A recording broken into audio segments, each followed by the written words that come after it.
Davis, tonight's meeting could be the most consequential event of their campaigns, with Election Day now less than 2 months away. For Vice President Kamala Harris, this is her first debate since President Biden withdrew from the race on July 21st. Of course, that decision followed his debate against President Donald Trump in June. Since then, this race has taken on an entirely new dynamic. And that brings us to the rules of tonight's debate. 90 minutes with 2 commercial breaks. No topics or questions have been shared with the campaigns. The candidates will have 2 minutes to answer questions, and this is the clock. That's what they'll be seeing. 2 minutes for rebuttals and 1 minute for follow-ups, clarifications, or responses. Their microphones will only be turned on when it's their turn to speak. No pre-written notes allowed. There is no audience here tonight in this hall at the National Constitution Center. This is an intimate setting for 2 candidates who have never met. President Trump won the coin toss. He chose to deliver the final closing statement of the evening. Vice President Harris selected the podium to the right. So let's now welcome the candidates to the stage. Vice President Kamala Harris and President Donald Trump.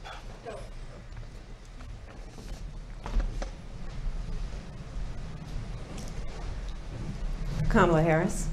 Let's have a good debate. Nice to see you. Have fun. Thank you. Welcome to you both. It's wonderful to have you. It's an honor to have you both here tonight. Good evening. We are looking forward to a spirited and thoughtful debate. So let's get started. I want to begin tonight with the issue that voters repeatedly say is their #1 issue, and that is the economy and the cost of living in this country. Vice President Harris, you and President Trump were elected 4 years ago, and your opponent on the stage here tonight often asks his supporters, are you better off than you were 4 years ago? When it comes to the economy, do you believe Americans are better off than they were 4 years ago? So I was raised as a middle-class kid.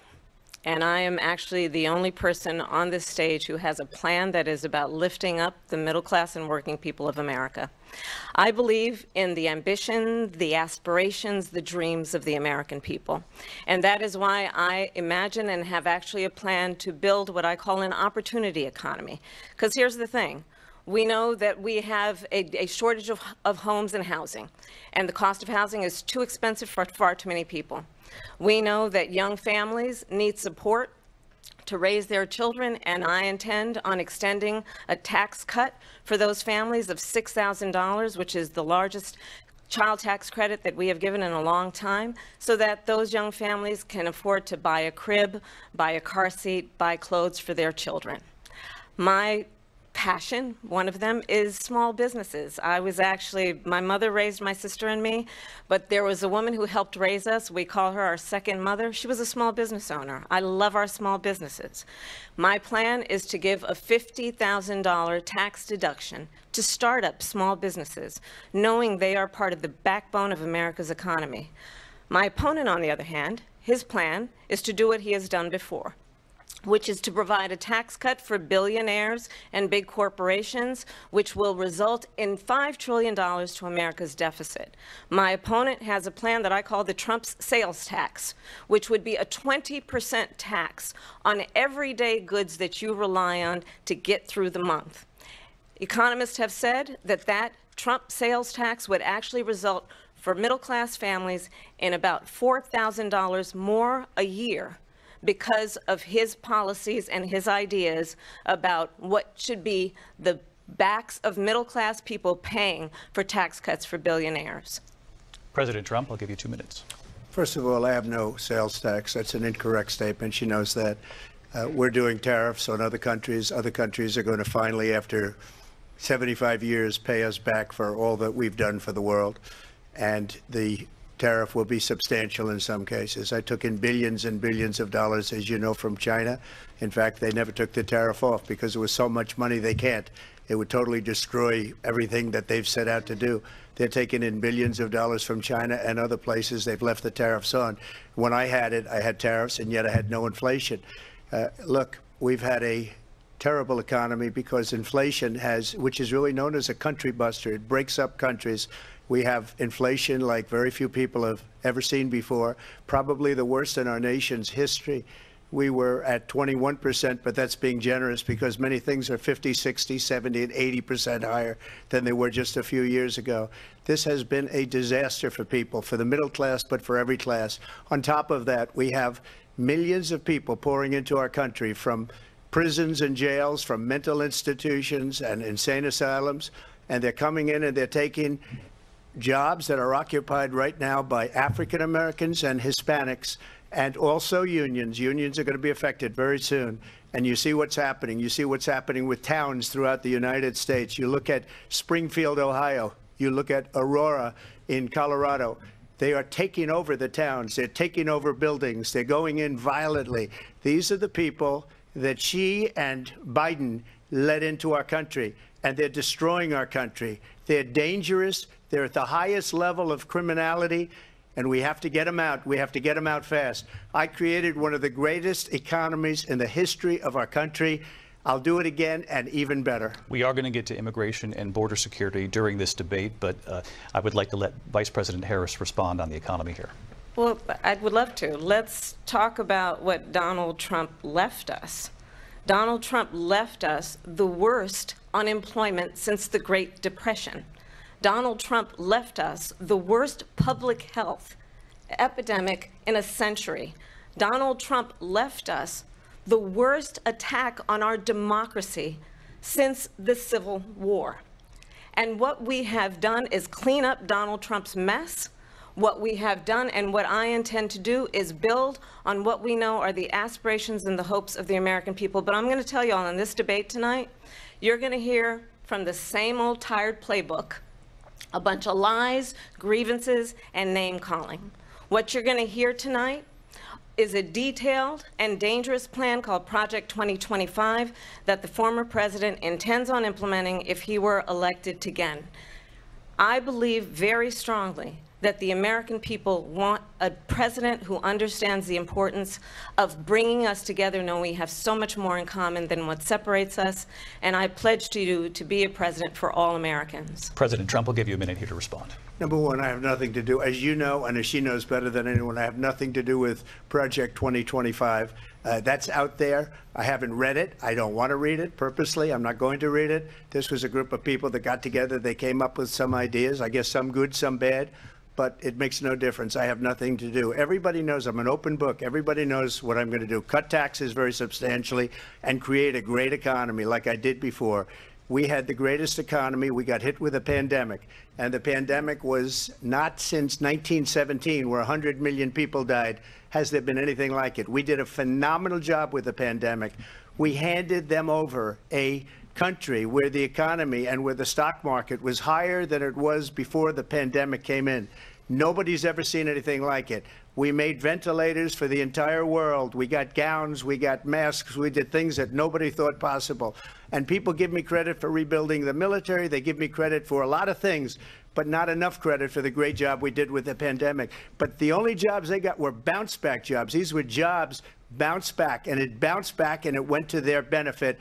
But I was the one that created them. They know it, and so does everybody else. Vice President Harris, I'll let you respond. So Donald Trump has no plan for you. And when you look at his economic plan, it's all about tax breaks for the richest people. I am offering what I describe as an opportunity economy, and the best economists in our country, if not the world, have reviewed our relative plans for the future of America. What Goldman Sachs has said is that Donald Trump's plan would make the economy worse. Mine would strengthen the economy. What the Wharton School has said is Donald Trump's plan would actually explode the deficit. 16 Nobel laureates have described his economic plan as something that would increase inflation and by the middle of next year would invite a recession. You just have to look at where we are and where we stand on the issues. And I'd invite you to know that Donald Trump actually has no plan for you because he is more interested in defending himself than he is in looking out for you. That's just a soundbite. They gave her that to say. Look, I went to the Wharton School of Finance, and many of those professors, the top professors, think my plan is a brilliant plan. It's a great plan. It's a plan that's going to bring up our worth, our value as a country. It's going to make people want to be able to go and work and create jobs and create a lot of good, solid money for our country. And just to finish off, she doesn't have a plan. She copied Biden's plan, and it's like 4 sentences, like run, spot, run. 4 sentences that are just, oh, we'll try and lower taxes. She doesn't have a plan. Take a look at her plan. She doesn't have a plan. Mr. President, I do want to drill down on something you both brought up. The Vice President brought up your tariffs. You responded, and let's drill down on this because your plan is what she calls is essentially a national sales tax. Your proposal calls for tariffs, as you pointed out here, on foreign imports across the board. You recently said that you might double your plan, imposing tariffs up to 20% on goods coming into this country. As you know, many economists say that with tariffs at that level, costs are then passed on to the consumer. Vice President Harris has argued it'll mean higher prices on gas, food, clothing, medication, arguing it costs the typical family nearly $4,000 a year.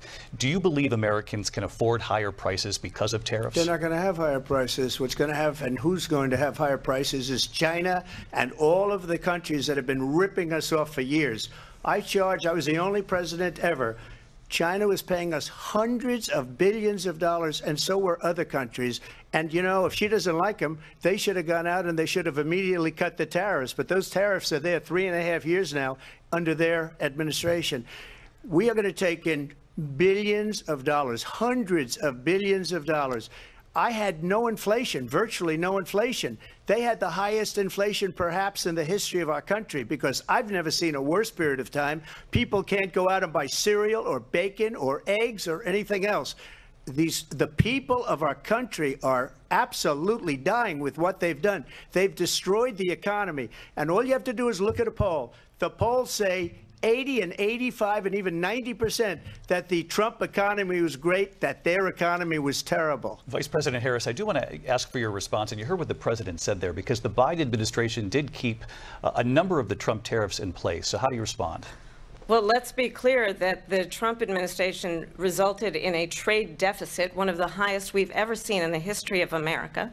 He invited trade wars. You want to talk about his deal with China? What he ended up doing is under Donald Trump's presidency, he ended up selling American chips to China to help them improve and modernize their military, basically sold us out, when a policy about China should be in making sure the United States of America wins the competition for the 21st century, which means focusing on the details of what that requires, focusing on relationships with our allies, focusing on investing in American-based technology so that we win the race on AI, on quantum computing, focusing on what we need to do to support America's workforce so that we don't end up having, on the short end of the stick, in terms of workers' rights. But what Donald Trump did, let's talk about this, with COVID, is he actually thanked President Xi for what he did during COVID. Look at his tweet. Thank you, President Xi, exclamation point, when we know that Xi was responsible for lacking and not giving us transparency about the origins of COVID.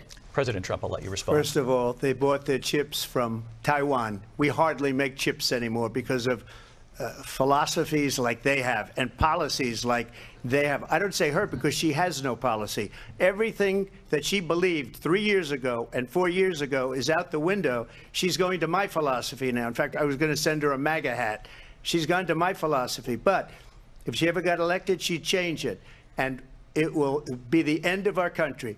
She's a Marxist. Everybody knows she's a Marxist. Her father's a Marxist professor in economics, and he taught her well. But when you look at what she's done to our country, and when you look at these millions and millions of people that are pouring into our country monthly, where it's, I believe, 21 million people, not the 15 that people say, and I think it's a lot higher than the 21. That's bigger than New York State pouring in. And just look at what they're doing to our country. They're criminals. Many of these people coming in are criminals. And that's bad for our economy, too. You know, you mentioned before, we'll talk about immigration later. Well, bad immigration is the worst thing that can happen to our economy. They have, and she has, destroyed our country with policy that's insane. Almost policy that you'd say they have to hate our country. President Trump, thank you. Lindsay? I want to turn to the issue of abortion. President Trump, you've often touted that you were able to kill Roe v. Wade. Last year, you said that you were proud to be the most pro-life president in American history. Then last month, you said that your administration would be great for women and their reproductive rights. In your home state of Florida, you surprised many with regard to your 6-week abortion ban because you initially had said that it was too short. And you said, quote, I'm going to be voting that we need more than 6 weeks. But then the very next day, you reversed reversed course and said you would vote to support the 6-week ban. Vice President Harris says that women shouldn't trust you on the issue of abortion because you've changed your position so many times. Therefore, why should they trust you? Well, the reason I'm doing that vote is because the plan is, as you know, the vote is, they have abortion in the 9th month. They even have, and you can look at the governor of West Virginia, the previous governor of West Virginia, not the current governor, who's doing an excellent job, but the governor before, he said the baby will be born and we will decide what to do with the baby. In other words, we'll execute the baby. And that's why I did that, because that predominates, because they're radical. The Democrats are radical in that. And her vice presidential pick, which I think was a horrible pick, by the way, for our country, because he is really out of it. But her vice presidential pick says abortion in the 9th month is absolutely fine. He also says execution after birth. It's execution, no longer abortion, because the baby is born, is okay. And that's not okay with me, hence the vote. But what I did is something for 52 years. They've been trying to get Roe v. Wade into the states. And through the genius and heart and strength of 6 Supreme Court justices, we were able to do that. Now, I believe in the exceptions for rape, incest, and life of the mother. I believe strongly in it. Ronald Reagan did also. 85% of Republicans do. Exceptions. Very important. But we were able to get it, and now states are voting on it. And for the first time, you're going to see, look, this is an issue that's torn our country apart for 52 years. Every legal scholar, every Democrat, every Republican, liberal, conservative, they all wanted this issue to be brought back to the states where the people could vote. And that's what happened. Now, Ohio, the vote was somewhat liberal. Kansas, the vote was somewhat liberal, much more liberal than people would have thought. But each individual state is voting. It's the vote of the people now. It's not tied up in the federal government. I did a great service in doing it. It took courage to do it. And the Supreme Court had great courage in doing it. And I give tremendous credit to those 6 justices. There is no state in this country where it is legal to kill a baby after it's born. Madam Vice President, I want to get your response to President Trump. Well, as I said, you're going to hear a bunch of lies, and that's not actually a surprising fact. Let's understand how we got here. Donald Trump hand-selected 3 members of the United States Supreme Court with the intention that they would undo the protections of Roe v. Wade. And they did exactly as he intended. And now in over 20 states, there are Trump abortion bans, which make it criminal for a doctor or nurse to provide health care. In one state, it provides prison for life. Trump abortion bans that make no exception even for rape and incest, which understand what that means. A survivor of a crime of violation to their body does not have the right to make a decision about what happens to their body next. That is immoral. And one does not have to abandon their faith or deeply held beliefs to agree. The government, and Donald Trump certainly, should not be telling a woman what to do with her body. I have talked with women around our country. You want to talk about this is what people wanted? Pregnant women who want to carry a pregnancy to term, suffering from a miscarriage, being denied care in an emergency room because the healthcare providers are afraid they might go to jail, and she's bleeding out in a car in the parking lot. She didn't want that. Her husband didn't want that. A 12 or 13-year-old survivor of incest being forced to carry a pregnancy to term. They don't want that. And I pledge to you, when Congress passes a bill to put back in place the protections of Roe v. Wade, as President of the United States, I will proudly sign it into law. But understand, if Donald Trump were to be reelected, he will sign a national abortion ban. Understand, in his Project 2025, there would be a national abortion, a monitor that would be monitoring your pregnancies, your miscarriages. I think the American people believe that certain freedoms, in particular the freedom to make decisions about one's own body, should not be made by the government. Thank you, Vice President Harris. Well, there she goes again. It's a lie. I'm not signing a ban, and there's no reason to sign a ban, because we've gotten what everybody wanted. Democrats, Republicans, and everybody else and every legal scholar wanted it to be brought back into the states, and the states are voting. And it may take a little time, but for 52 years, this issue has torn our country apart, and they've wanted it back in the states. And I did something that nobody thought was possible. The states are now voting. What she says is an absolute lie. And as far as the abortion ban, no, I'm not in favor of abortion ban, but it doesn't matter because this issue has now been taken over by the states. Would you veto a national abortion ban if it came Well, to I your won't desk? have to because, again, two things. Number one, she said she'll go back to Congress. She'll never get the vote. It's impossible for her to get the vote, especially now with the 50-50, and essentially 50-50 in both Senate and the House.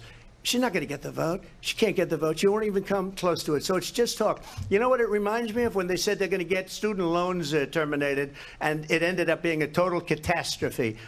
The student loans, and then her, I think probably her boss, if you call him a boss, he spends all his time on the beach.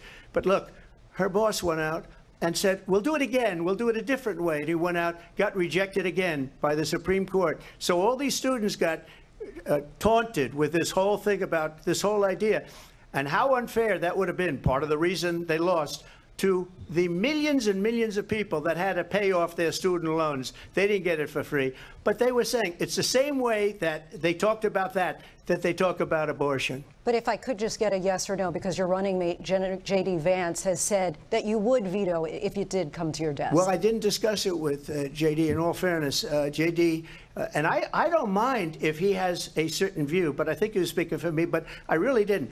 Look, we don't have to discuss it because she'd never be able to get it, just like she couldn't get student loans. They couldn't get student loans. They didn't even come close to getting student loans. They taunted young people and a lot of other people that had loans.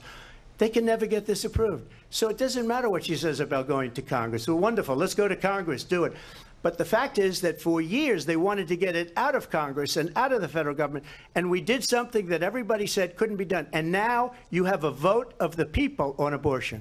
Vice President Harris, I want to give you your time to respond, but I do want to ask, would you support any restrictions on a woman's right to an abortion? I absolutely support reinstating the protections of Roe v. Wade, and as you rightly mentioned, nowhere in America is a woman carrying a pregnancy to term and asking for an abortion. That is not happening. It's insulting to the women of America. And understand what has been happening under Donald Trump's abortion bans. Couples who pray and dream of having a family are being denied IVF treatments. What is happening in our country? Working people, working women who are working 1 or 2 jobs, who can barely afford childcare as it is, have to travel to another state to get on a plane sitting next to strangers to go and get the health care she needs. Barely can afford to do it, and what you are putting her through is unconscionable. And the people of America have not, the majority of Americans believe in a woman's right to make decisions about her own body. And that is why in every state where this issue has been on the ballot, in red and blue states both, the people of America have voted for freedom. Vice President Harris, Excuse me, I have to respond. Another lie. It's another lie. I have been a leader on IVF, which is fertilization. The IVF, I have been a leader. In fact, when they got a very negative decision on IVF from the Alabama courts, I saw the people of Alabama and the legislature 2 days later voted it in. I've been a leader on it. They know that, and everybody else knows it. I have been a leader on fertilization, IVF. And the other thing, you should ask, will she allow abortion in the 8th month, 9th month, 7th month? Come on. Okay, would you do that? Why don't you ask her that question? Why don't you answer the question? Would you because veto? Under Roe v. Answer Wade, the question, would you veto? you could do abortions in the 7th month, the 8th month, the 9th month, not true. and probably after birth. Just look at the governor, former governor of Virginia. The governor of Virginia said we put the baby aside and then we determine what we want to do with the baby. President Trump, thank you. We're going to turn now to immigration and border security. We know it's an issue that's important to Republicans, Democrats, voters across the board in this country. Vice President Harris, you were tasked by President Biden with getting to the root causes of migration from Central America. We know that illegal border crossings reached a record high in the Biden administration. This past June, President Biden imposed tough new asylum restrictions. We know the numbers since then have dropped significantly. But my question to you tonight is, why did the administration wait until 6 months before the election to act? And would you have done anything differently from President Biden on this? So I'm the only person on this stage who has prosecuted transnational criminal organizations for the trafficking of guns, drugs, and human beings.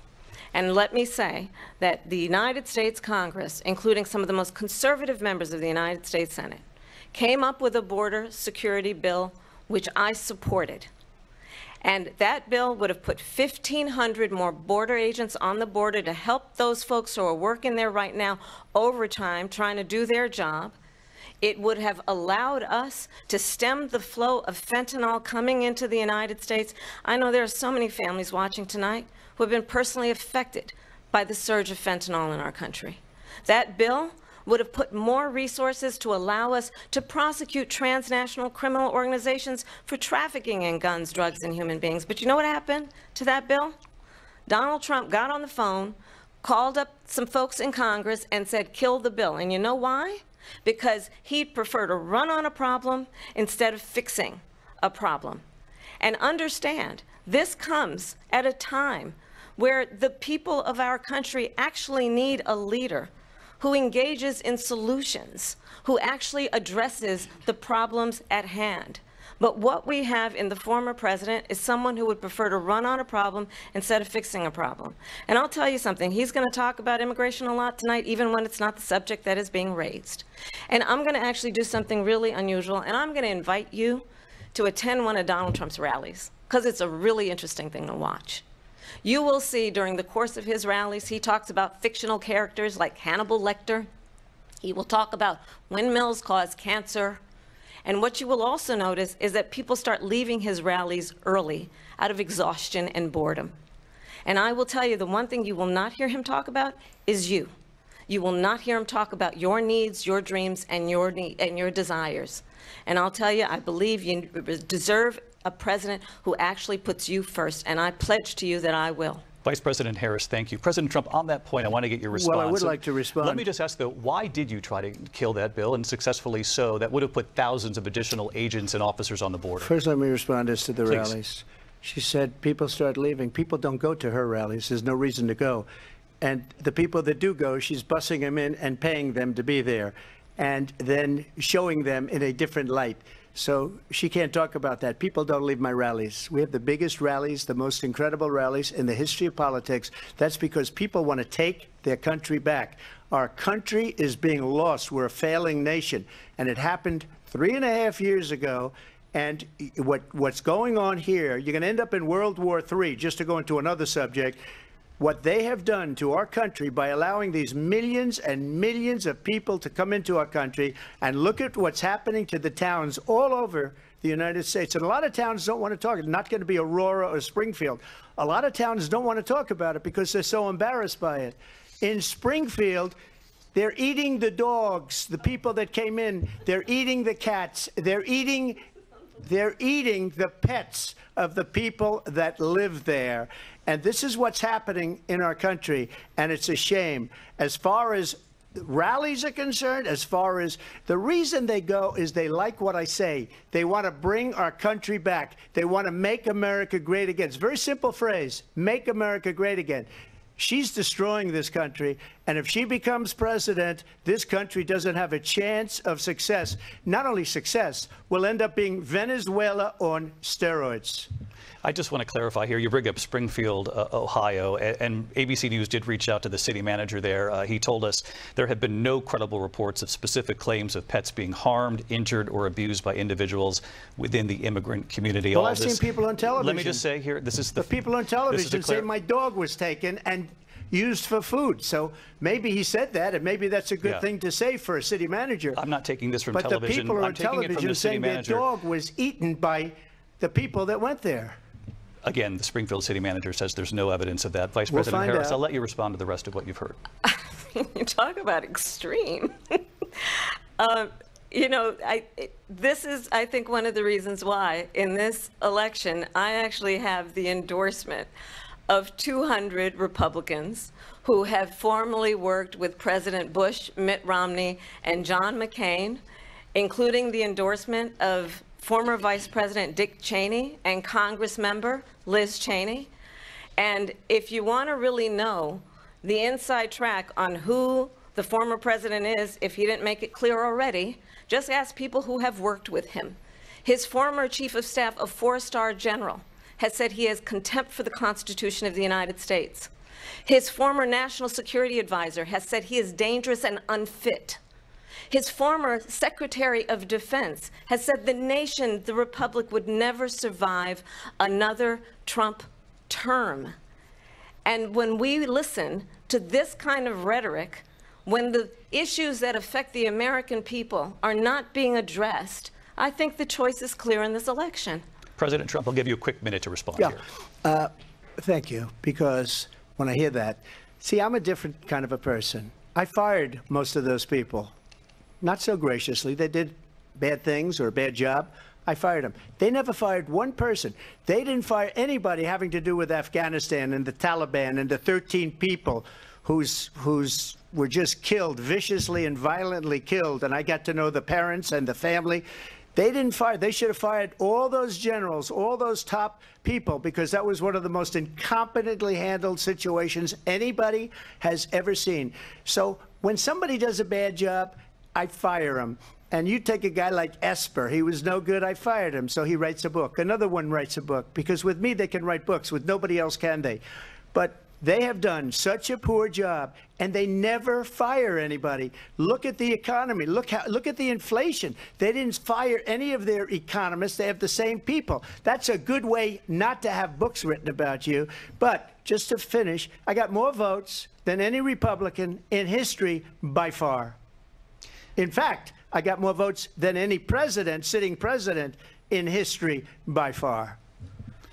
Let me continue on immigration. It was what you wanted to talk about earlier, so let's get back to your deportation proposal that the vice president has reacted to as well. President Trump, you call this the largest domestic deportation operation in the history of our country. You say you would use the National Guard. You say if things get out of control, you'd have no problem using the U.S. military. Police, yes. You also said you would use local police.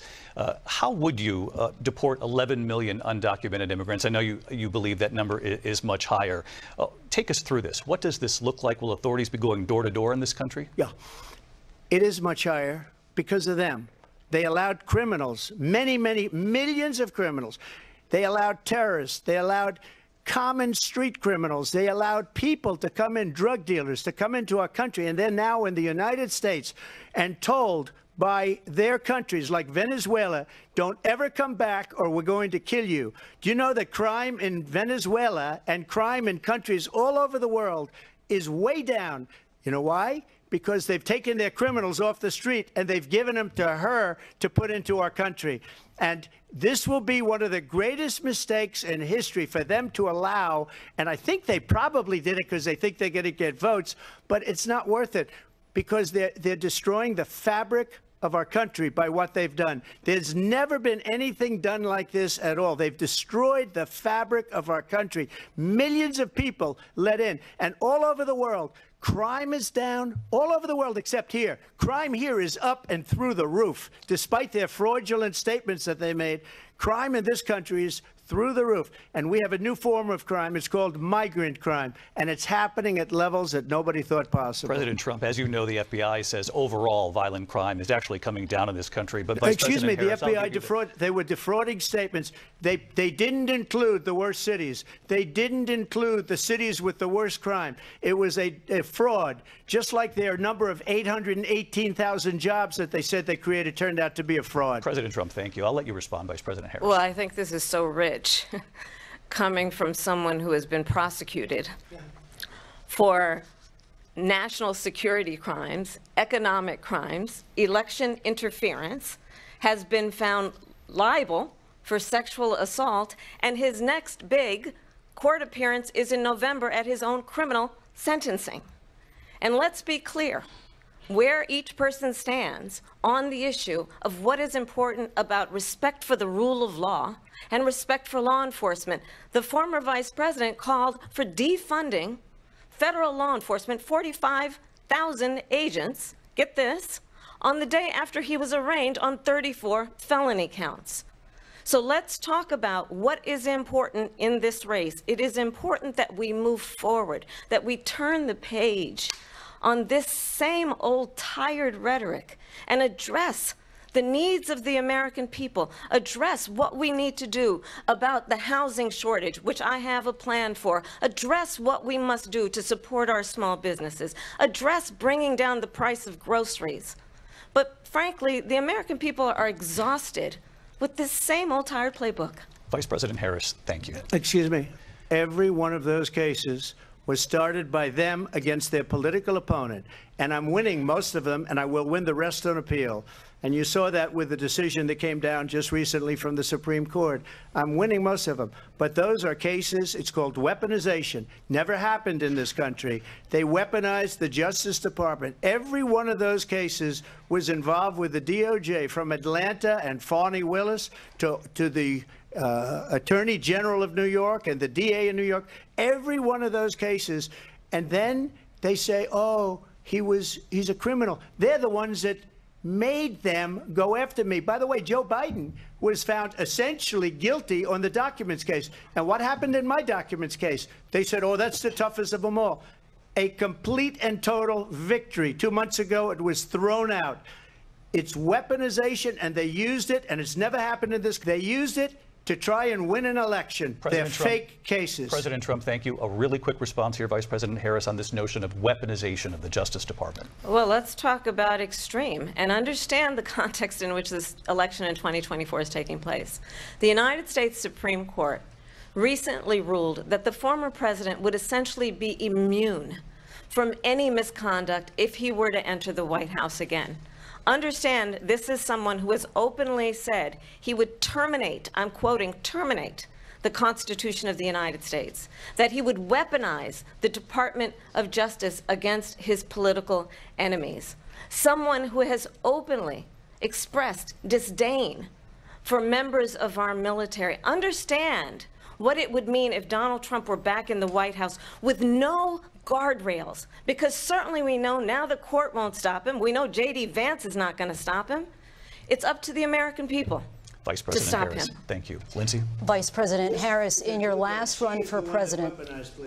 This is the one that weaponized, not me. She weaponized. I probably took a bullet to the head because of the things that they say about me. They talk about democracy. I'm a threat to democracy. They're the threat to democracy with a fake Russia investigation we do have a lot that went nowhere. We have a lot to get to. Lindsay? Vice President Harris, in your last run for president, you said you wanted to ban fracking. Now you don't. You wanted mandatory government buyback programs for assault weapons. Now your campaign says you don't. You supported decriminalizing border crossings. Now you're taking a harder line. I know you say that your values have not changed. So then why have so many of your policy positions changed? So my values have not changed, and I'm going to discuss every one of at least every point that you've made. But in particular, let's talk about fracking, because we're here in Pennsylvania. I made that very clear in 2020. I will not ban fracking. I have not banned fracking as Vice President of the United States. And in fact, I was the tie-breaking vote on the Inflation Reduction Act, which opened new leases for fracking.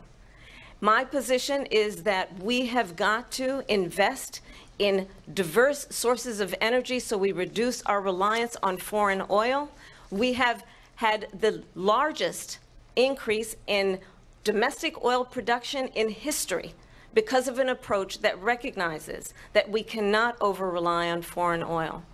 As it relates to my values, let me tell you, I grew up a middle-class kid raised by a hardworking mother who worked and saved and was able to buy our first home when I was a teenager.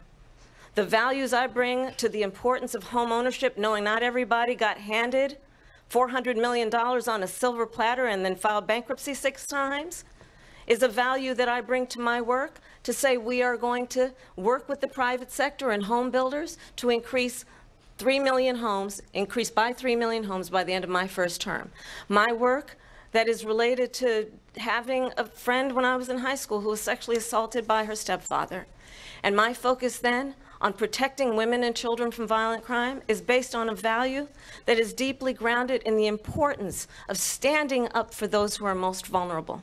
My work that is about protecting Social Security and Medicare is based on long-standing work that I have done, protecting seniors from scams. My values have not changed. And what is important is that there is a president who actually brings values and a perspective that is about lifting people up and not beating people down. And name-calling. The true measure of the leader is the leader who actually understands the strength is not in beating people down, it's in lifting people up. I intend to be that president. President Trump, your response? First of all, I wasn't given $400 million. I wish I was. My father was a Brooklyn builder, Brooklyn, Queens, and a great father, and I learned a lot from him. But I was given a fraction of that, a tiny fraction, and I built it into many, many billions of dollars, many, many billions. And when people see it, they are even surprised. So we don't have to talk about that. Fracking, she's been against it for 12 years. Defund the police, she's been against that forever. She gave all that stuff up very wrongly, very horribly, and everybody's laughing at it, okay? They're all laughing at it. She gave up at least 12 and probably 14 or 15 different policies. Like, she was big on defund the police. In Minnesota, she went out, wait a minute, I'm talking now, if you don't mind, please. Does that sound familiar?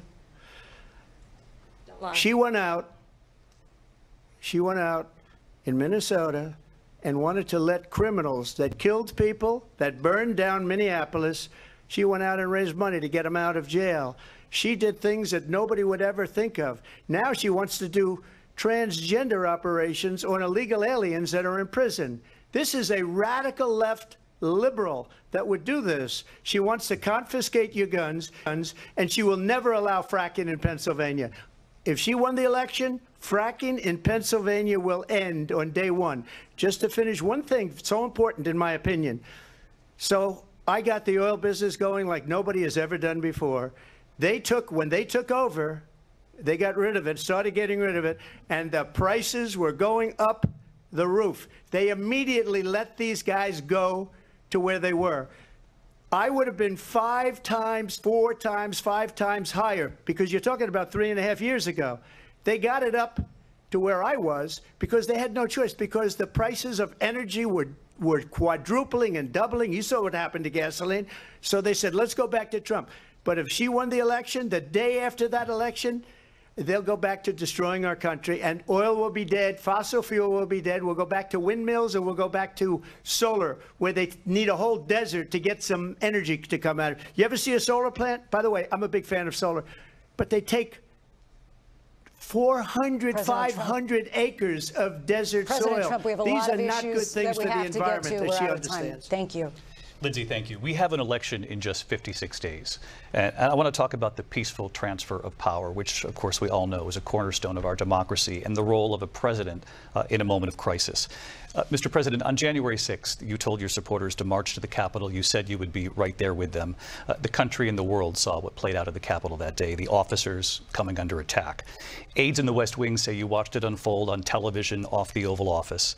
You did send out tweets, but it was more than 2 hours before you sent out that video message telling your supporters to go home. Is there anything you regret about what you did on that day? You just said a thing that isn't covered. Peacefully and patriotically, I said during my speech, not later on. Peacefully and patriotically. And nobody on the other side was killed. Ashley Babbitt was shot by an out-of-control police officer that should have never, ever shot her. It's a disgrace. But we didn't do this group of people that have been treated so badly. I ask, what about all the people that are pouring into our country and killing people that she allowed to pour in? She was the border czar, remember that. She was the border czar. She doesn't want to be called the border czar because she's embarrassed by the border. In fact, she said at the beginning, oh, I'm surprised you're not talking about the border yet. That's because she knows what a bad job they've done. What about those people? When are they going to be prosecuted? When are these people from countries all over the world, not just South America? They're coming in from all over the world, David, all over the world. and crime rates are down all over the world because of it. But let me just one of those, David, one of those people are going to be prosecuted. One of the people that burned down Minneapolis is going to be prosecuted. Or in Seattle, they went into Seattle, they took over a big percentage of the city of Seattle. One of those people are going to be prosecuted. But let me just ask you. You might ask her that question. You were the president. You were watching it unfold on television. It's a very simple question as we move forward toward another election. Is there anything you regret about what you did on that day? Yes, sir. I had nothing to do with that other than they asked me to make a speech. I showed up for a speech. I said, I think it's going to be big. I went to Nancy Pelosi and the mayor of Washington, D.C., and the mayor put it back in writing, as you know. I said, you know, this is going to be a very big rally or whatever you want to call it. And again, it wasn't done by me. It was done by others. I said, I'd like to give you 10,000 National Guard or soldiers. They rejected me. Nancy Pelosi rejected me. It was just 2 weeks ago. Her daughter has a tape of her saying she is fully responsible for what happened. They want to get rid of that tape. It would have never happened if Nancy Pelosi and the mayor of Washington did their jobs. I wasn't responsible for security. Nancy Pelosi was responsible. She didn't do her job. The question was about you as president, not about former Speaker Pelosi. But I do want Vice President Harris to respond here. I was at the Capitol on January 6th. I was the vice president-elect. I was also an acting senator. I was there. And on that day, the President of the United States incited a violent mob to attack our nation's capital, to desecrate our nation's capital. On that day, 140 law enforcement officers were injured, and some died. And understand, the former president has been indicted and impeached for exactly that reason. But this is not an isolated situation. Let's remember Charlottesville, where there was a mob of people carrying tiki torches, spewing anti-Semitic hate. And what did the president then at the time say? There were fine people on each side. Let's remember that when it came to the Proud Boys, a militia, the president said, the former president said, stand back and stand by. So for everyone watching who remembers what January 6th was, I say, we don't have to go back. Let's not go back. We're not going back. It's time to turn the page. And if that was a bridge too far for you, well, there is a place in our campaign for you to stand for country, to stand for our democracy, to stand for rule of law, and to end the chaos, and to end the approach that is about attacking the foundations of our democracy because you don't like the outcome. And be clear on that point.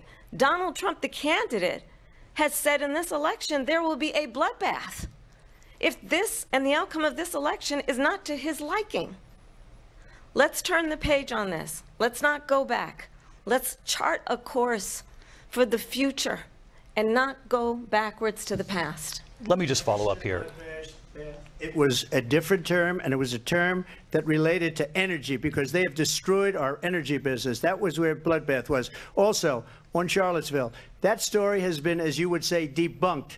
Laura Ingraham, Sean Hannity, Jesse, all of these people, they covered it. If they go an extra sentence, they will see it was perfect. It was debunked in almost every newspaper, but they still bring it up, just like they bring 2025 up. They bring all of this stuff up. I ask you this. You talk about the Capitol. Why are we allowing these millions of people to come through on the southern border? How come she's not doing anything? And I'll tell you what I would do, and I would be very proud to do it. I would say we would both leave this debate right now. I'd like to see her go down to Washington, D.C. during this debate because we're wasting a lot of time. Go down to, because she's been so bad, it's so ridiculous. Go down to Washington, D.C. and let her sign a bill to close up the border because they have the right to do it. They don't need bills. They have the right to do it. The President of the United States, you'll get him out of bed. You'll wake him up at 4 o'clock in the afternoon. Right. You'll say, come on down to the office. Let's sign a bill. If he signs a bill that the border is closed, all he has to do is say it to the Border Patrol, who are phenomenal. If they do that, the border is closed. Mr. Those President, people are killing many people, unlike J6. We talked immigration here tonight. I do want to focus on this next issue to both of you, because it really brings us this into focus, truth in these times that we're living in. Mr. President, for 3.5 years after you lost the 2020 election, you repeatedly falsely claimed that you won, many times saying you won in a landslide. In the past couple of weeks leading up to this debate, you have said, quote, you lost by a whisker, that you, quote, didn't quite make it, that you came up a little bit short. I said that? Are you now acknowledging that you lost in 2020? No, I don't acknowledge that at all. But I you said did that say sarcastically. That. You know that. It was said, oh, we lost by a whisker. That was said sarcastically. Look, there's so much proof. All you have to do is look at it. And they should have sent it back to the legislatures for approval. I got almost 75 million votes, the most votes any sitting president has ever gotten. I was told if I got 63, which was what I got in 2016, you can't be beaten. The election, people should never be thinking about an election as fraudulent. We need two things. We need walls, and we have to have it. We have to have borders, and we have to have good elections. Our elections are bad. And a lot of these illegal immigrants coming in, they're trying to get them to vote. They can't even speak English. They don't even know what country they're in practically. And these people are trying to get them to vote. And that's why they're allowing them to come into our country. I did watch all of these pieces of video. I didn't detect the sarcasm, lost by a whisker. We didn't quite make it. And we should just point out here as clarification, and you know this, you and your allies, 60 cases in front of many judges, many of them Republican. No judge looked at it. And said they there was said no we didn't have widespread standing. fraud. That's the other thing. They said we didn't have standing, a technicality. Can you imagine a system where a person in an election doesn't have standing? The president of the United States doesn't have standing. That's how we lost. If you look at the facts, and I'd love to have you'll do a special on it. I'll show you Georgia, and I'll show you Wisconsin, and I'll show you Pennsylvania, and I'll show you. We have so many facts and statistics, but you know what? That doesn't matter, because we have to solve the problem that we have right now. That's old news. And the problem that we have right now is we have a nation in decline, and they have put it into decline. We have a nation that is dying, David. Mr. President, thank you. Vice President Harris, you heard the president there tonight. He said he didn't say that he lost by a whisker. So he still believes he did not lose the election that was won by President Biden and yourself. But I do want to ask you about something that's come up in the last couple of days. This was a post from President Trump about this upcoming election just weeks away. He said, when I win, those people who cheated, and then he lists donors, voters, election officials, he says will be prosecuted to the fullest extent of the law, which will include long-term prison sentences. One of your campaign's top lawyers responded saying, we won't let Donald Trump intimidate us. We won't let him suppress the vote. Is that what you believe he's trying to do here? Donald Trump was fired by 81 million people. So let's be clear about that. And clearly he is having a very difficult time processing that. But we cannot afford to have a president of the United States who attempts, as he did in the past, to upend the will of the voters in a free and fair election. And I'm going to tell you that I have traveled the world as Vice President of the United States, and world leaders are laughing at Donald Trump. I have talked with military leaders, some of whom worked with you, and they say you're a disgrace. And when you then talk in this way in a presidential debate and deny what over and over again are court cases you have lost because you did in fact lose that election, it leads one to believe that perhaps we do not have in the candidate to my right the temperament or the ability to not be confused about fact. That's deeply troubling, and the American people deserve better. I'll give you 1 minute to respond, Mr. President. Let me just tell you about world leaders. Viktor Orban, one of the most respected men, they call him a strong man. He's a tough person, smart. Prime Minister of Hungary. They said, why is the whole world blowing up? 3 years ago it wasn't. Why is it blowing up? He said, because you need Trump back as president. They were afraid of him. China was afraid, and I don't like to use the word afraid, but I'm just quoting him. China was afraid of him. North Korea was afraid of him. Look at what's going on with North Korea, by the way. He said Russia was afraid of him. I ended the Nord Stream 2 pipeline, and Biden put it back on day one, but he ended the XL pipeline. The XL pipeline, in our country. He ended that. But he let the Russians build a pipeline going all over Europe and heading into Germany, the biggest pipeline in the world. Look, Viktor Orban said it. He said the most respected, most feared person is Donald Trump. We had no problems when Trump was president, but when this weak, pathetic man that you saw at a debate just a few months ago, that if he weren't in that debate, he'd be running instead of her. She got no votes. He got 14 million votes. What you did, you talk about a threat to democracy. He got 14 million votes, and they threw him out of office. And you know what? I'll give you a little secret. He hates her. He can't stand her. But he got 14 million votes. They threw him out. She got 0 votes. And when she ran, she was the first one to leave because she failed. And now she's running. I don't understand it, but I'm okay with it because your time is I think up. we're going to do very well. We've got a lot more to get to. Turning now to the Israel-Hamas war and the hostages who are still being held, Americans among them. Vice President Harris, in December, you said, quote, Israel has a right to defend itself, but you added, quote, it matters how, saying international humanitarian law must be respected. Israel must do more to protect innocent civilians. You said that 9 months ago. Now an estimated 40,000 Palestinians are dead. Nearly 100 hostages remain. Just last week, Prime Minister Benjamin Netanyahu said there's not a deal in the making. President Biden has not been able to break through the stalemate. How would you do it? Well, let's understand how we got here. On October 7, Hamas, a terrorist organization, slaughtered 1,200 Israelis. Many of them young people who were simply attending a concert. Women were horribly raped. And so absolutely, I said then, I say now, Israel has a right to defend itself. We would. And how it does so matters.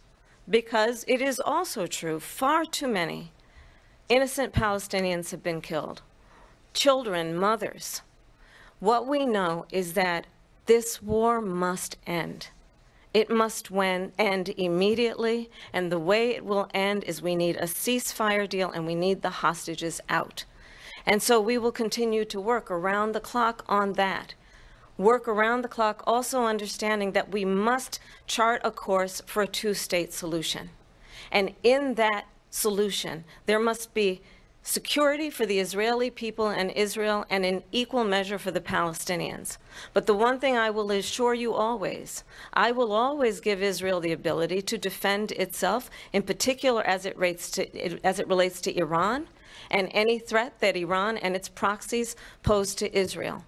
But we must have a two-state solution where we can rebuild Gaza, where the Palestinians have security, self-determination, and the dignity they so rightly deserve. President Trump, how would you negotiate with Netanyahu and also Hamas in order to get the hostages out and prevent the killing of more innocent civilians in Gaza? If I were president, it would have never started. If I were president, Russia would have never, ever, I know Putin very well, he would have never, and there was no threat of it either, by the way, for 4 years, have gone into Ukraine and killed millions of people when you add it up, far worse than people understand what's going on over there. But when she mentions about Israel, all of a sudden, she hates Israel. She wouldn't even meet with Netanyahu when he went to Congress to make a very important speech. She refused to be there because she was at a sorority party of hers. She wanted to go to the sorority party. She hates Israel. If she's president, I believe that Israel will not exist within 2 years from now. And I've been pretty good at predictions, and I hope I'm wrong about that one. She hates Israel. At the same time, in her own way, she hates the Arab population because the whole place is going to get blown up. Arabs, Jewish people, Israel will be gone. It would have never happened. Iran was broke under Donald Trump. Now Iran has $300 billion because they took off all the sanctions that I had. Iran had no money for Hamas or Hezbollah or any of the 28 different spheres of terror. And they are spheres of terror, horrible terror. They had no money. It was a big story, and you know it. You covered it very well, actually. They had no money for terror. They were broke. Now they're a rich nation. And now what they're doing is they're spreading that money around. Look at what's happening with the Houthis and Yemen. Look at what's going on in the Middle East. this would have never happened. I will get that settled and fast, and I'll get the war with Ukraine and Russia ended. If I'm president-elect, I'll get it done before even becoming president. Vice President Harris, he says you hate Israel. That's absolutely not true. I have my entire career and life supported Israel and the Israeli people. He knows that. He's trying to, again, divide and distract from the reality, which is it is very well known that Donald Trump is weak and wrong on national security and foreign policy. It is well known that he admires dictators, wants to be a dictator on day one, according to himself. It is well known that he said of Putin that he can do whatever the hell he wants and go into Ukraine. It is well known that he said when Russia went into Ukraine, it was brilliant. It is well known he exchanged love letters with Kim Jong-un. And it is absolutely well known that these dictators and autocrats are rooting for you to be president again because they're so clear. They can manipulate you with flattery and favors. And that is why so many military leaders who you have worked with have told me you are a disgrace. That is why we understand that we have to have a president who is not consistently weak and wrong on national security, including the importance of upholding and respecting in highest regard our military. Vice President Harris, thank you. They're the ones, and she's the one that caused it, that's weak on national security by allowing every nation last month for the year, 168 different countries sending people into our country. Their crime rates are way down. Putin endorsed her last week, said, I hope she wins. And I think he meant it, because what he's gotten away with is absolutely incredible. It wouldn't have happened with me. The leaders of other countries think that they're weak and incompetent, and they are. They're grossly incompetent. And I just ask one question. Why does Biden go in and kill the Keystone Pipeline and approve the single biggest deal that Russia's ever made, Nord Stream 2, the biggest pipeline anywhere in the world going to Germany and all over Europe? Because they're weak and they're ineffective. And Biden, by the way, President gets paid Trump, a lot of money. Thank you. We have a lot of issues to get to. We'll be right back with much more of this historic ABC News presidential debate from the National Constitution Center right here in Philadelphia. Back in a moment.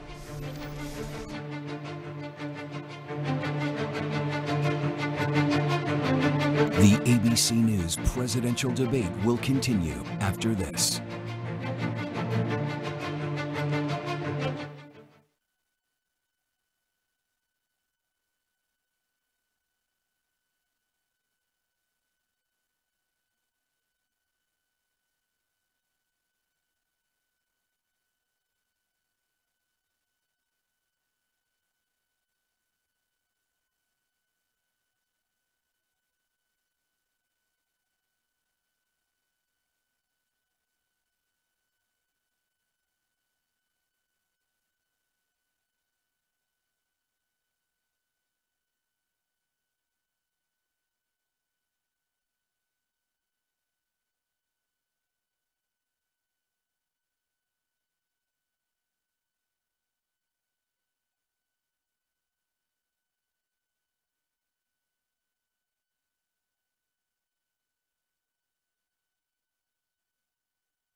Live from the National Constitution Center in Philadelphia, Pennsylvania.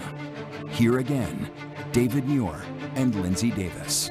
Welcome back to this historic ABC News presidential debate tonight. We're going to continue here, and I want to turn to the war in Ukraine. We're now 2.5 years into this conflict. Mr. President, it has been the position of the Biden administration that we must defend Ukraine from Russia, from Vladimir Putin, to defend their sovereignty, their democracy, that it's in America's best interest to do so, arguing that if Putin wins, he may be emboldened to move even further into other countries. You have said you would solve this war in 24 hours. You said so just before the break tonight. How exactly would you do that? And I want to ask you a very simple question tonight. Do you want Ukraine to win this war? I want the war to stop. I want to save lives that are being uselessly, people being killed by the millions. It's the millions. It's so much worse than the numbers that you're getting, which are fake numbers. Look, we're in for 250 billion or more because they don't ask Europe, which is a much bigger beneficiary to getting this thing done than we are. They're in for $150 billion less because Biden and you don't have the courage to ask Europe like I did with NATO. They paid billions and billions, hundreds of billions of dollars when I said, either you pay up or we're not going to protect you anymore. So that's maybe one of the reasons they don't like me as much as they like weak people.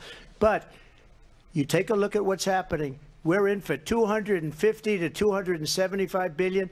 They're into 100 to 150. They should be forced to equalize. With that being said, I want to get the war settled. I know Zelensky very well, and I know Putin very well. I have a good relationship, and they respect your president, okay? They respect me. They don't respect Biden. How would you respect him? Why? For what reason? He hasn't even made a phone call in 2 years to Putin, hasn't spoken to anybody. They don't even try and get it. That is a war that's dying to be settled. I will get it settled before I even become president. If I win, when I'm president-elect, and what I'll do is I'll speak to one, I'll speak to the other, I'll get them together. That war would have never happened. And in fact, when I saw Putin after I left, unfortunately left because our country has gone to hell. But after I left, when I saw him building up soldiers, he did it after I left. I said, oh, he must be negotiating. It must be a good, strong point of negotiation. Well, it wasn't, because Biden had no idea how to talk to him. He had no idea how to stop it. And now you have millions of people dead, and it's only getting worse, and it could lead to World War III. Don't kid yourself, David. We're playing with World War III, and we have a president that we don't even know if he's... Where is our president? We don't even know if he's a president. And just to clarify here... They threw him out of a campaign like a dog. We don't even know. Is he our president? But we have a president, Mr. President, that doesn't know he's alive. Your time is up.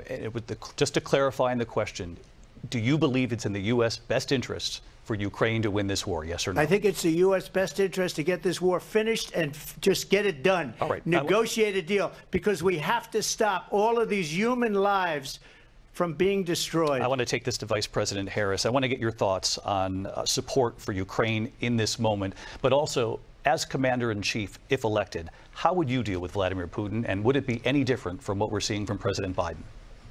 Well, first of all, it's important to remind the former president, you're not running against Joe Biden, you're running against me.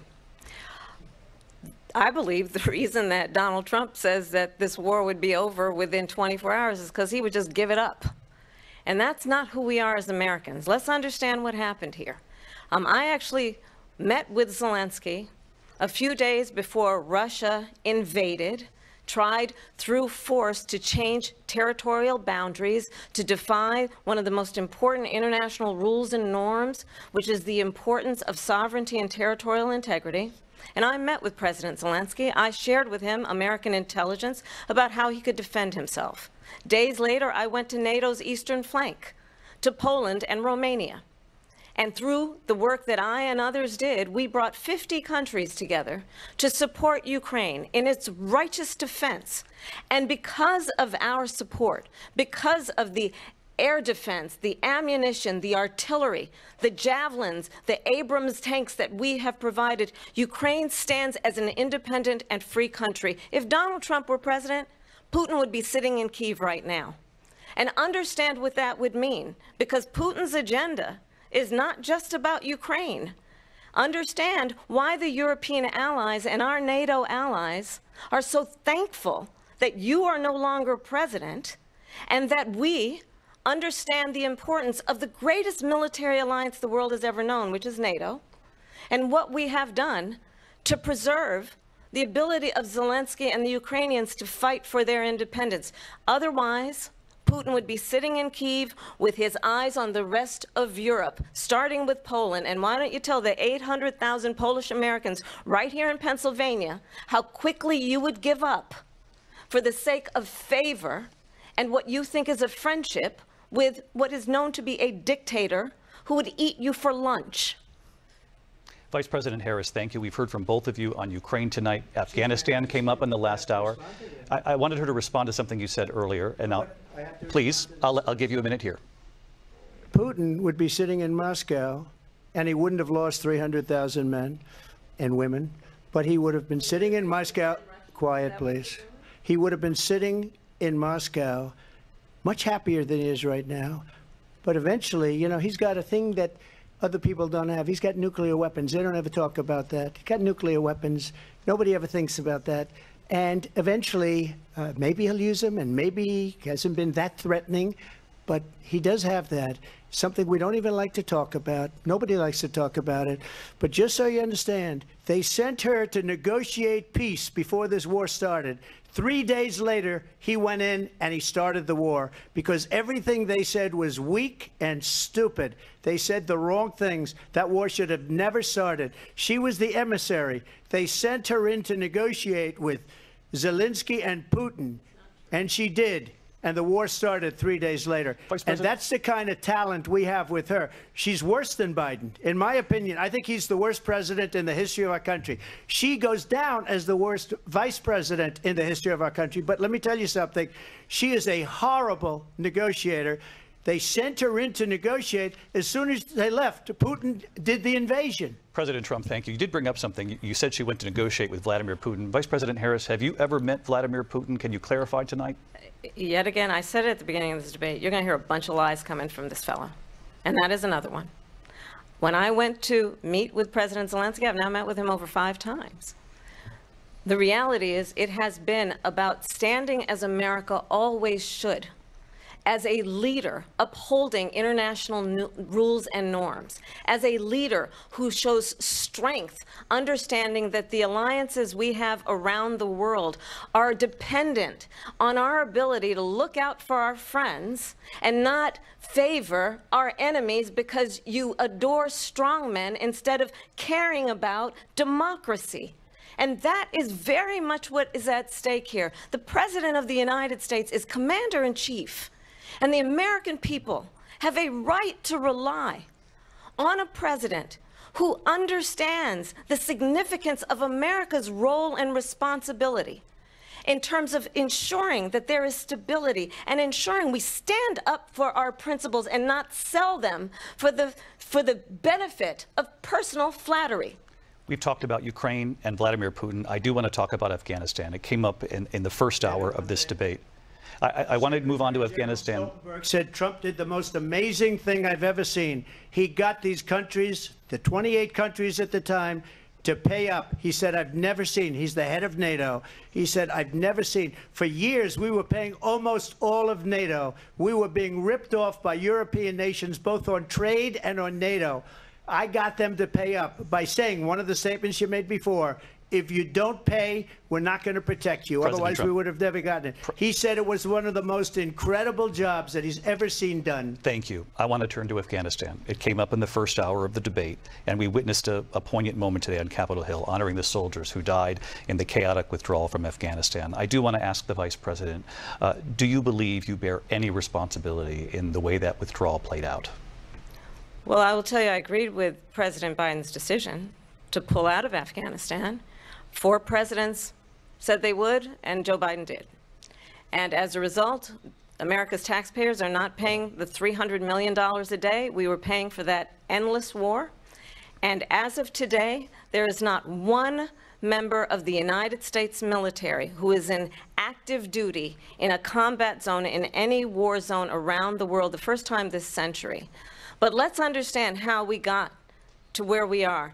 Donald Trump, when he was president, negotiated one of the weakest deals you can imagine. He calls himself a deal maker. Even his national security advisor said it was a weak, terrible deal. And here's how it went down.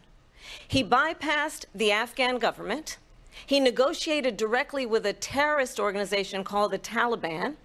The negotiation involved the Taliban getting 5,000 Taliban terrorists released. And get this, and the president at the time invited the Taliban to Camp David, a place of storied significance for us as Americans, a place where we honor the importance of American diplomacy, where we invite and receive respected world leaders. And this former president, as president, invited them to Camp David because he does not again appreciate the role and responsibility of the President of the United States to be commander-in-chief with a level of respect. And this gets back to the point of how he has consistently disparaged and demeaned members of our military, fallen soldiers, and the work that we must do to uphold the strength and the respect of the United States of America around the world. Vice President Harris, thank you. President Trump, your response to her saying that you began the negotiations with the Taliban. So if you take a look at that period of time, the Taliban was killing our soldiers, a lot of them, with snipers. And I got involved with the Taliban because the Taliban was doing the killing. That's the fighting force within Afghanistan. They don't bother doing that because, you know, they deal with the wrong people all the time. But I got involved. And Abdul is the head of the Taliban. He is still the head of the Taliban. And I told Abdul, don't do it anymore. You do it anymore, you're going to have problems. And he said, why do you send me a picture of my house? I said, you're going to have to figure that out, Abdul. And for 18 months, we had nobody killed. We did have an agreement negotiated by Mike Pompeo. It was a very good agreement. The reason it was good, it was we were getting out. We would have been out faster than them, but we wouldn't have lost the soldiers. We wouldn't have left many Americans behind, and we wouldn't have left $85 billion worth of brand new, beautiful military equipment behind. And just to finish, they blew it. The agreement said you have to do this, this, this, this, this, and they didn't do it. They didn't do it. The agreement was terminated by us because they didn't do what they were supposed to do. I want to move on. And these people did the worst withdrawal and, in my opinion, the most embarrassing moment in the history of our country. And by the way, that's why Russia attacked Ukraine, because they saw how incompetent she and her boss are. President Trump, thank you. I want to move on now to race and politics in this country. Mr. President, you recently said of Vice President Harris, quote, I didn't know she was black until a number of years ago when she happened to turn black, and now she wants to be known as black. I want to ask a bigger picture question here tonight. Why do you believe it's appropriate to weigh in on the racial identity of your opponent? I don't, and I don't care. I don't care what she is. I don't care. You make a big deal out of something, I couldn't care less. Whatever she wants to be is okay with me.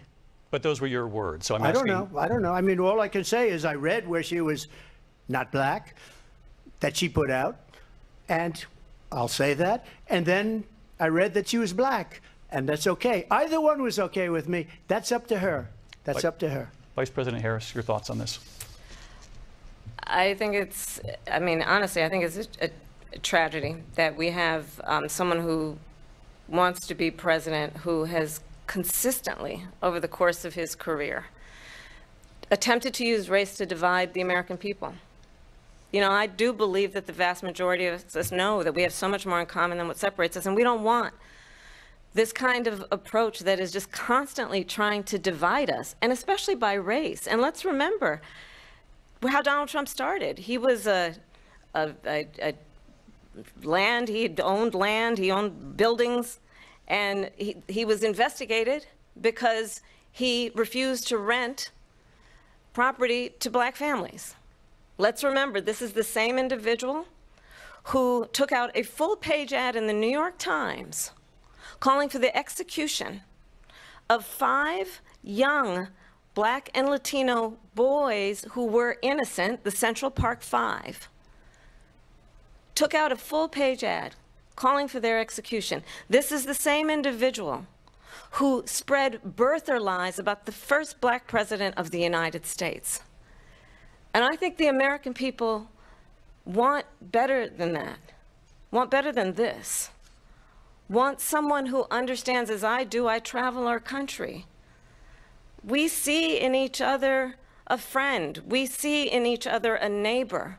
We don't want a leader who is constantly trying to have Americans point their fingers at each other.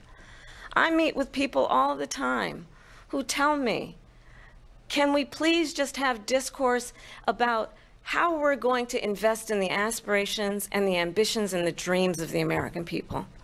Knowing that regardless of people's color or the language their grandmother speaks, we all have the same dreams and aspirations and want a president who invests in those, not in hate and division.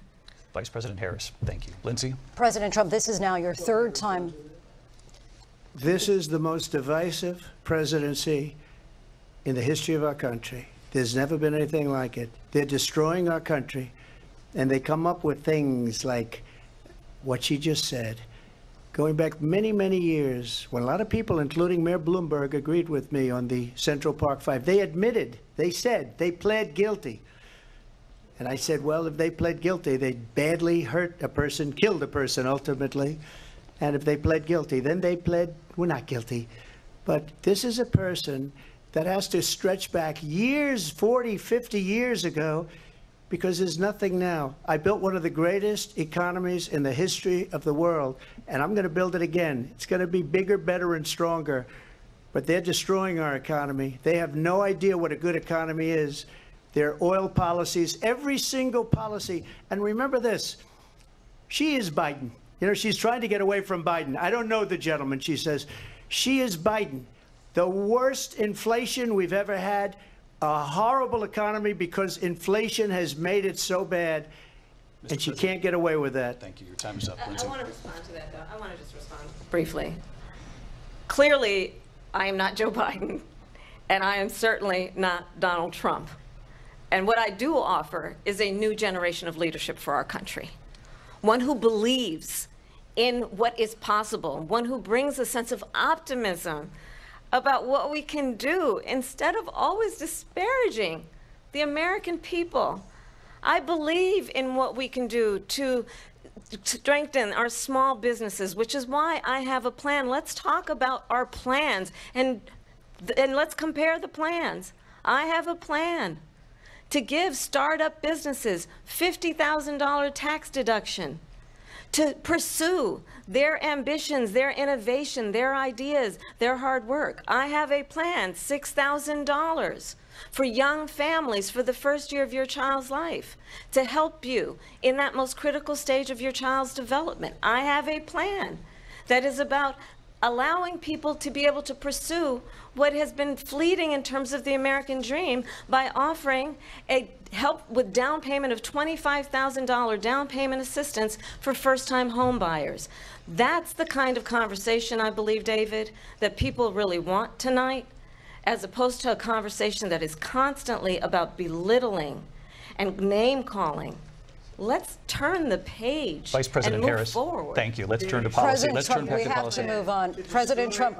Let's turn to policy, please. She has a plan to defund the police. She has a plan to confiscate everybody's gun. President Trump, she has we do a have to plan move on to not other allow issues. fracking in Pennsylvania or anywhere else. Okay. That's you, what her President. plan is until just recently. I just need Lindsay, to go ahead. respond because Trump, no, the President former Trump. president has said No, I'm something sorry. twice that I need to No, respond to. I'm sorry. We're going to move on, Vice President Harris. President Trump, this is now your Yes. third time running for president. You have long vowed to repeal and replace the Affordable Care Act, also known as Obamacare. You have failed to accomplish that. You now say you're going to keep Obamacare, quote, unless we can do something much better. Correct. Last month, you said, quote, we're working on it. So tonight, 9 years after you first started running, do you have a plan, and can you tell us what it is? Obamacare was lousy health care, always was. It's not very good today. And what I said, that if we come up with something, and we are working on things, we're going to do it and we're going to replace it. But remember this, I inherited Obamacare because Democrats wouldn't change it. They wouldn't vote for it. They were unanimous. They wouldn't vote to change it. If they would have done that, we would have had a much better plan than Obamacare.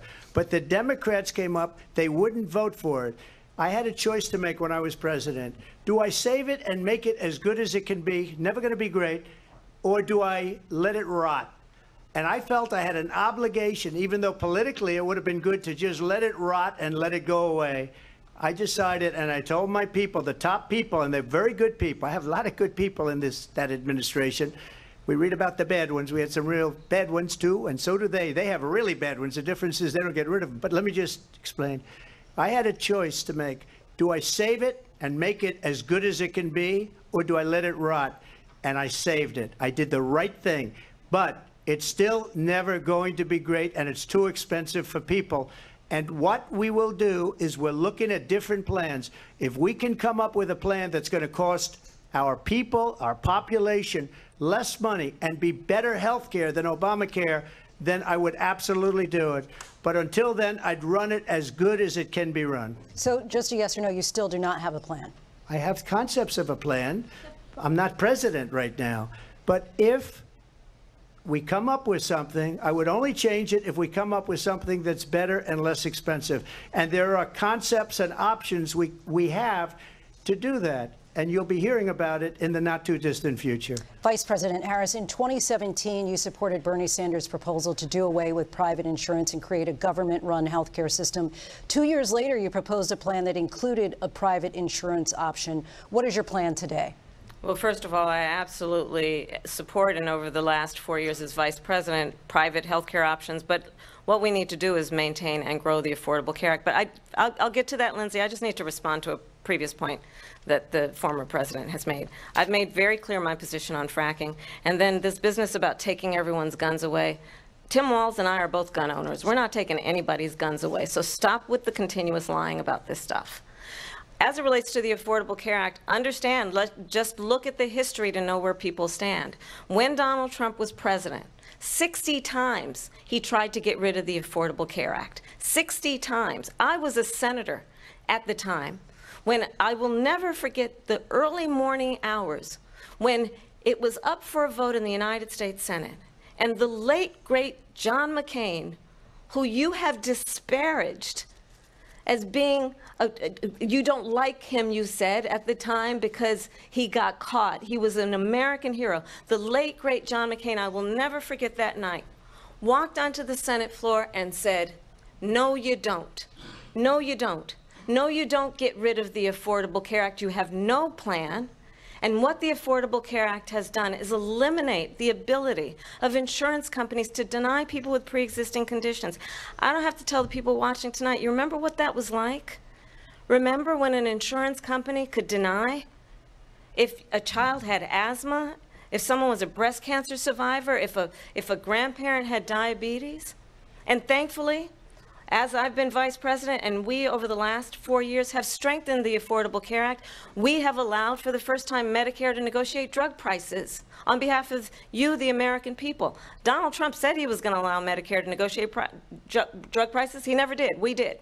And now we have capped the cost of insulin at $35 a month. Since I've been vice president, we have capped the cost of prescription medication for seniors at $2,000 a year. And when I am president, we will do that for all people, understanding that the value I bring to this is that access to health care should be a right and not just a privilege of those who can afford it. And the plan has to be to strengthen the Affordable Care Act, not get rid of it. Vice President Harris, in terms of where Donald Trump stands on that. I want to move to an issue that's important for a lot of... She made a mistake. At number one, John McCain fought Obamacare for 10 years. But it wasn't only him. It were all of the Democrats that kept it going. And you know what? We can do much better than Obamacare, much less money. But she won't improve private insurance for people, private medical insurance. That's another thing she doesn't want to give. People are paying privately for insurance that have worked hard and made money, and they want to have private. She wants everybody to be on government insurance where you wait 6 months for an operation that you need immediately. President Trump, thank you. We have another issue that we'd like to get to that's important for a number of Americans, in particular younger voters, and that's climate change. President Trump, with regard to the environment, you say that we have to have clean air and clean water. Vice President Harris, you call climate change an existential threat. The question to you both tonight is, what would you do to fight climate change? And Vice President Harris, we'll start with you. 1 minute for you each. Well, the former president had said that climate change is a hoax. And what we know is that it is very real. You ask anyone who lives in a state who has experienced these extreme weather occurrences, who now is either being denied home insurance or it's being jacked up. You ask anybody who has been the victim of what that means in terms of losing their home, having nowhere to go. We know that we can actually deal with this issue. The young people of America care deeply about this issue. And I am proud that as Vice President over the last 4 years, we have invested $1 trillion in a clean energy economy, while we have also increased domestic gas production to historic levels. We have created over 800,000 new manufacturing jobs while I have been Vice President. We have invested in clean energy to the point that we are opening up factories around the world. Donald Trump said he was going to create manufacturing jobs. He lost manufacturing jobs. And I'm also proud to have the endorsement of the United Auto Workers and Sean Fain, who also know that part of building a clean energy economy includes investing in American-made products, American automobiles. It includes growing what we can do around American manufacturing and opening up auto plants, not closing them like happened under Donald Trump. Vice President Harris, thank you. That didn't happen under Donald Trump. Let me just tell you, they lost 10,000 manufacturing jobs this last month. It's going, they're all leaving. They're building big auto plants in Mexico, in many cases owned by China. They're building these massive plants, and they think they're going to sell their cars into the United States because of these people. What they have given to China is unbelievable. But we're not going to let that. We'll put tariffs on those cars so they can't come into our country, because they will kill the United Auto Workers and any auto worker, whether it's in Detroit or South Carolina or any other place. What they've done to business and manufacturing in this country is horrible.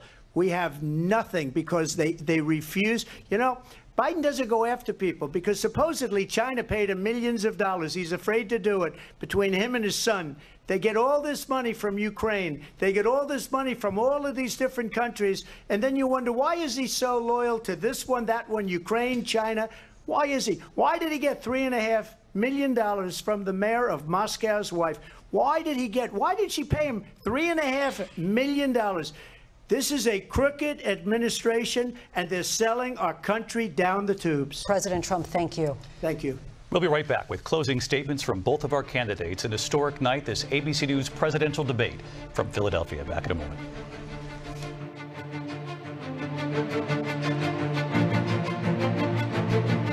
The ABC News.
Dah tahu kerja start pukul 9, 8.50 dah dekat table.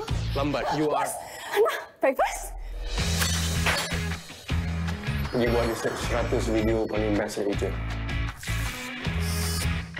Sikit pun Mama Fish rasa tak menyesal walaupun Mama Fish terpaksa kerja dengan bos yang daripada neraka tu sebab korang. Kuaci media nak tutup sebabkan you tau. You keluar dari office saya sekarang. Kenapa aku je asyik kena kuat? Fish, kau sedar tak? Budak-budak tu yang mangsa korban sekarang ni. Disebabkan I tak percaya yang you ada anak, I ingat nak balas balik untuk jaga anak-anak you. Sorry, Uncle Boss Mama. I tak nak you panggil I bos. I nak you panggil I Josh. I kan kawan you. Mamat tu mesti suka you Fish, sudi tak? Kau jadi isteri aku.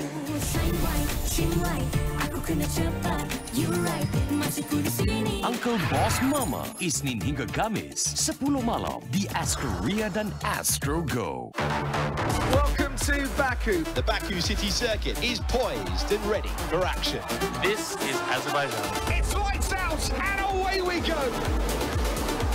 Look how close they are for the lead. Back on the streets. Here comes Sergio Perez. Phenomenal move for Fernando Alonso. Sergio Perez wins the Azerbaijan Grand Prix. The Street Fighter's done it again. Malaysia sebenarnya berada di kedudukan kedua terburuk di dunia berkaitan keseimbangan hidup dan kerja. LRT3 sudah akan mula beroperasi suku ketiga 2025. Kerja-kerja fizikal dan penstrukturan sudah mencecah 95%. KPM sebenarnya sedang memperincikan cadangan untuk menyediakan allowance kos sara hidup tingkatan 6. Libat urus antara umat Islam dan agama lain penting supaya dapat mengelakkan ataupun membawa kepada Islamofobia. Apa kau bunuh mereka? Betul ke? Kamu mak saya?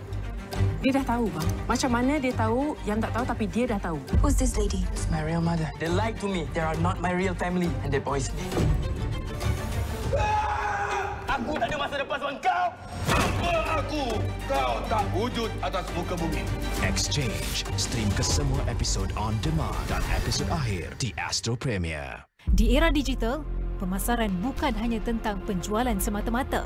Penceritaan menarik, jadi kekuatan dalam membina hubungan perniagaan, tingkat pengetahuan, perkasakan perniagaan anda. Saksikan segmen Jiwa SME dalam program AWANI Pagi dan Niaga AWANI setiap Isnin hingga Khamis di saluran 501.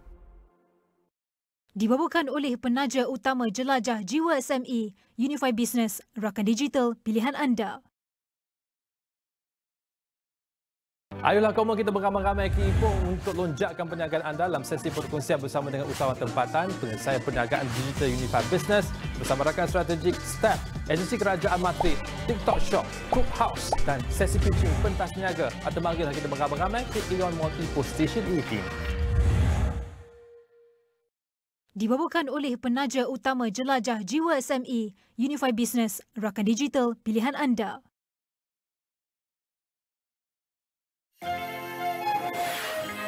Tuan-tuan dan puan-puan, mereka adalah lawan yang tidak pernah malam. National Constitution Center in Philadelphia, Pennsylvania. Here again, David Muir and Lindsay Davis.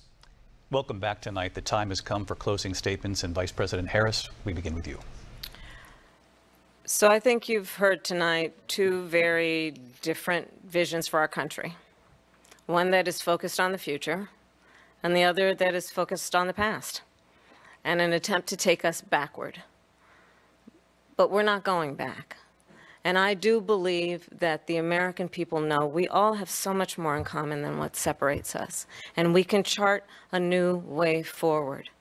And a vision of that includes having a plan, understanding the aspirations, the dreams, the hopes, the ambition of the American people, which is why I intend to create an opportunity economy, investing in small businesses, in new families, in what we can do around protecting seniors, what we can do that is about giving hardworking folks a break and bringing down the cost of living. I believe in what we can do together that is about sustaining America's standing in the world and ensuring that we have the respect that we so rightly deserve, including respecting our military and ensuring we have the most lethal fighting force in the world. I will be a president that will protect our fundamental rights and freedoms, including the right of a woman to make decisions about her own body and not have her government tell her what to do. I'll tell you, I started my career as a prosecutor. I was a DA, I was an attorney general, a United States senator, and now vice president. I've only had one client, the people. And I'll tell you, as a prosecutor, I never asked a victim or a witness, are you a Republican or a Democrat? The only thing I ever ask them, are you okay? And that's the kind of president we need right now. Someone who cares about you and is not putting themselves first. I intend to be a president for all Americans and focus on what we can do over the next 10 and 20 years to build back up our country by investing right now in you, the American people. Vice President Harris, thank you. President Trump? So she just started by saying she's going to do this, she's going to do that, she's going to do all these wonderful things. Why hasn't she done it? She's been there for 3.5 years. They've had 3.5 years to fix the border. They've had 3.5 years to create jobs and all the things we talked about. Why hasn't she done it? She should leave right now, go down to that beautiful White House, go to the Capitol, get everyone together and do the things you want to do, but you haven't done it and you won't do it because you believe in things that the American people don't believe in. You believe in things like we're not going to frack. We're not going to take fossil fuel. We're not going to do things that are going to make this country strong, whether you like it or not. Germany tried that, and within 1 year, they were back to building normal energy plants. We're not ready for it. We can't sacrifice our country for the sake of bad vision. But I just ask one simple question.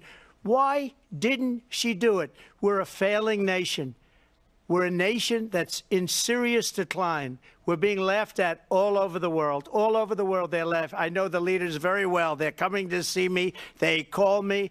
We're laughed at all over the world. They don't understand what happened to us as a nation. We're not a leader. We don't have any idea what's going on. We have wars going on in the Middle East. We have wars going on with Russia and Ukraine. We're going to end up in a third world war, and it'll be a war like no other because of nuclear weapons, the power of weaponry. I rebuilt our entire military. She gave a lot of it away to the Taliban. She gave it to Afghanistan. What these people have done to our country, and maybe toughest of all, is allowing millions of people to come into our country. Many of them are criminals, and they're destroying our country. The worst president, the worst vice president in the history of our country. President Trump, thank you. And that is our ABC News presidential debate from here in Philadelphia at the National Constitution Center. I'm Lindsay Davis. And I'm David Muir. Thank you for watching here in the U.S. and all over the world, and from all of us here at ABC News. Good night. Thank you both. Thank you. Thank you. Malaysia sebenarnya berada di kedudukan kedua.